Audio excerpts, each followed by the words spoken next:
Hello, my dear students. Welcome to your online class. How are you? I'm also fine. Thank you. You know that your online class is going to your college very nicely, and this class is very useful to you. So you should follow these online classes. Already I have taken 3 classes. Those classes are on your second part syllabus. Now I am going to conduct a class on first part. This lesson is included your textbooks, unit number 15 and lesson number 2. In this lesson, we get the idea about education management in our country. So this process is very important for you. So in this process, we get some ideas. What are the ideas? The headline of this process is access to higher education in Bangladesh. Access to higher education. Higher education means tertiary education. What is tertiary education? Tertiary education means the education starts after higher secondary level. Higher secondary level TC is taught, especially our public universities, national universities, and non-government universities. এই প্যাসেজটা যদি আমরা ভালো করে পড়ি তাহলে আমাদের দেশের শিক্ষা ব্যবস্থার সার্বিক ম্যানেজমেন্টটা আমরা জানতে পারব। সার্বিক ম্যানেজমেন্ট, একজন স্টুডেন্ট হায়ার সেকেন্ডারি পাস করার পরে কে কোথায় পড়বে, বহু সেক্টর আছে। সাধারণ বিশ্ববিদ্যালয় আছে, টেকনোলজিক্যাল বিশ্ববিদ্যালয়, ইঞ্জিনিয়ারিং অ্যান্ড টেকনোলজিক্যাল বিশ্ববিদ্যালয় আছে, মেডিকেল কলেজ সমূহ আছে। এই সমস্ত জায়গায় আমাদের উচ্চশিক্ষার কার্যক্রমটা চলে। উচ্চশিক্ষার কার্যক্রমে সবাই অংশ নিতে পারে না। মূলত এই শিক্ষাটা আমাদের দেশের 12% স্টুডেন্ট এই সুবিধাটা পায়। যারা এই শিক্ষাটা পায় তারা এই সমস্ত বিশ্ববিদ্যালয়ে যদি ভর্তি হতে পারে তাহলে তারা কি সুবিধা পায়, এই সুবিধাগুলো যদি আমরা জানার চেষ্টা করি তাহলে আমরা যে আইডিয়াগুলো পাবো, আইডিয়াগুলো হচ্ছে public universities are the first choices of most students. The public universities offer a wide range of subjects in science, commerce, liberal arts, humanities, engineering and technology, law, education and medicine. Public universities attract the best minds to teaching, although monetary compensations for teachers is anything but attractive. Library, laboratory, internet, and research facilities are much better here than anywhere else in the country. Seminars, symposiums, lectures, workshops, debates, and exhibitions are often held in these institutions, and there is ample scope for national and international exposure for promising young knowledge seekers. Moreover, public universities offer residential and boarding facilities in low-cost, subsidized rates. কি বুঝলাম আমরা এই passage থেকে? এই passage থেকে বুঝলাম যদি কোনো স্টুডেন্ট পাবলিক বিশ্ববিদ্যালয়ে বিশেষ করে ভর্তির সুযোগ পায় তাহলে সেখানে সে অনেক ধরনের ফ্যাসিলিটিস পেতে পারে। সেই ফ্যাসিলিটিসগুলো খুব দরকার জীবনে। এই পাবলিক বিশ্ববিদ্যালয়গুলোতে চান্স পাইতে হলে অনেক বেশি তোমাকে লেখাপড়ায় আগ্রহী হতে হবে, ভালো রেজাল্ট করতে হবে। যদি তুমি ভালো রেজাল্ট করতে পারো, ভালো করে লেখাপড়া করো, তাহলে এই সমস্ত বিশ্ববিদ্যালয়ে চান্স পাবে। চান্স পাইলে তুমি অনেকগুলো সুযোগ সুবিধা পাবে। সুতরাং from this text we get many ideas. If we read the text, we will get the ideas.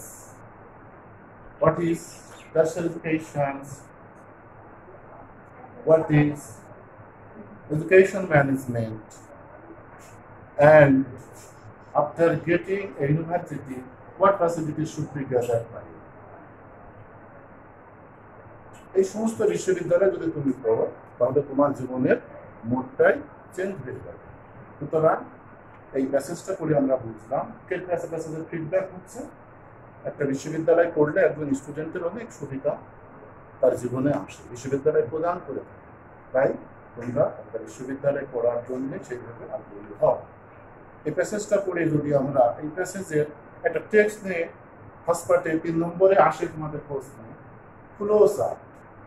এই প্যাসেজটা পড়ার পরে যদি আমরা পরীক্ষার আইটেম নিয়ে কাজ করি তাহলে আমরা ফ্লো চার্ট নিয়ে কাজ করতে পারি। এই প্যাসেজের শেষ প্যারাটা থেকে যদি প্রশ্ন হয় ফ্লো চার্টের উপরে, ফ্লো চার্টের প্রশ্নটা কি হতে পারে? একটা টেক্সট দেওয়া থাকে, সেই টেক্সটে একটা নির্দিষ্ট প্রশ্ন দেওয়া থাকে, সেই প্রশ্নের আলোকে একটা উত্তর দেওয়া থাকে, সেই উত্তরটা মডেল করে বাদ বাকি 5টা ওই রকম করে একটা তথ্যের সমন্বয় ঘটাতে হয়। তথ্যের সমন্বয়। What is flow chart? Flow chart means some information on a fixed questions. ওই প্যাসেজে নির্দিষ্ট প্রশ্ন দেওয়া থাকবে, সেই প্রশ্নের আলোকে তোমাকে যে তথ্যটা দেওয়া থাকবে সেই তথ্যের মতো করে আর 5টা তথ্য লিখতে হবে। সেই তথ্যগুলো পর্যায়ক্রমিক হতে হবে, গ্রাজুয়ালি হওয়া উচিত। তথ্যগুলো কিভাবে লিখতে হয়? তথ্যগুলো লিখতে হয় সাধারণত যে সেন্টেন্সটা থেকে ওই প্রশ্নের সাথে সঙ্গতিপূর্ণ যে তথ্যগুলো আছে সেই প্রশ্নের সাথে একটা ওই প্রশ্নের সম্পর্কে একটা উত্তর দেওয়া থাকে, যেটা বাদ বাকি 5টার মডেল হতে পারে। মডেল সেন্টেন্সটা আমরা ছোট করে লিখবো, নোট ফর্মে লিখবো, অসম্পূর্ণ সেন্টেন্স লিখবো, কিন্তু পুরো সেন্টেন্সের আইডিয়া দিবে। সেন্টেন্সটা হবে অসম্পূর্ণ কিন্তু সেটা একটা পুরো সেন্টেন্সের আইডিয়া দেওয়া হবে। তাহলে কি সাধারণত ফ্লো চার্টের ইনফরমেশনগুলো তথ্যগুলো এইরকম হওয়া উচিত, সাবজেক্ট থাকবে না, অক্সিলারি ভার্ব থাকবে না, আর্টিকেল থাকবে না। যদি এই 3টে জিনিস একটা সেন্টেন্স থেকে তুলে দেওয়া হয় সেন্টেন্সটা অসমাপ্ত হয়ে যায়। অসমাপ্ত সেন্টেন্সই হচ্ছে ফ্লো চার্টের মেন ইনফরমেশন। তাহলে সাবজেক্ট দিব না, অক্সিলারি ভার্ব দিব না, আর্টিকেল দিব না, অসমাপ্ত সেন্টেন্স করে লিখবো, যেটা প্রথমে যেটা মডেল আকারে দেওয়া আছে প্যাসেজ থেকে নিয়ে প্রশ্নের আলোকে একটা তথ্য দেওয়া থাকবে, সেই তথ্য সেটার মতো করে আর 5টা তথ্য দিতে হবে। যদি আমরা এইভাবে তৈরি করতে পারি তো ফ্লো চার্টে 5টা একটা দেওয়া রয়েছে, মূলত সিরিয়াল হবে 6টা, একটা দেওয়া থাকবে, ওটা তোমার কাউন্টের বিষয় না, তোমার উত্তর শুরু হবে 2 নম্বর থেকে, 2, 3, 4, 5, 6। তাহলে 2 থেকে 6 পর্যন্ত 5টা, এই 5টা লিখতে পারবে, 5টাই প্রশ্ন। এটা খুব একটা ভালো গ্রামার, লেখাও সহজ।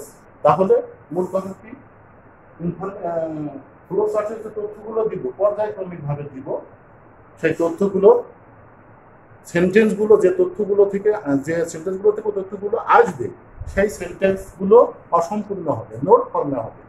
সাবজেক্ট লিখবো না, অক্সিলারি ভার্ব লিখবো না, আর্টিকেল লিখবো না। অনেক সময় মূল ভার্বটা সাধারণত আইএনজি করে দিলে শর্ট হয়ে যায়। মূল ভার্ব থেকে মূল ভার্বের সাথে রিলেটেড কয়েকটা ওয়ার্ড, এরকম সহজভাবে বুঝতে হলে এভাবে বুঝতে হবে। মূল ভার্ব থেকে শেষ পর্যন্ত, মূল ভার্বটা নন ফাইনাইট হবে, টু যুক্ত হতে পারে, আইনজি যুক্ত হতে পারে। এইভাবে বাদ বাকি 5টা আমরা লিখবো যেটা অসম্পূর্ণ সেন্টেন্স কিন্তু পুরো সেন্টেন্সের অর্থ দিবে। অল্প কথায় বেশি কথার ইঙ্গিত, মেসেজ টাইপের বিষয়।